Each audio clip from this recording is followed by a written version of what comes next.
Industrial and business welfare foundation IBWF Lakshmipur জেলা শাখার উদ্যোগে কেন্দ্রীয় নেতৃবৃন্দের সাথে জেলা ও উপজেলা উপদেষ্টার মতবিনিময় সভা অনুষ্ঠিত হয়েছে।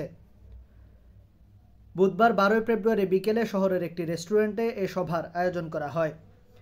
অনুষ্ঠানে প্রধান অতিথি হিসেবে উপস্থিত ছিলেন industrial and business welfare foundation IBWF এর কেন্দ্রীয় সভাপতি মোহাম্মদ শহীদুল ইসলাম।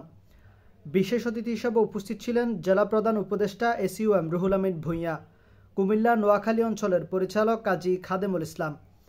IBWF এর জেলা সভাপতি AR হাফিজুল্লাহর সভাপতিত্বে অনুষ্ঠান সঞ্চালনা করেন জেলা সেক্রেটারি অধ্যাপক আব্দুর রহমান জাহাঙ্গীর।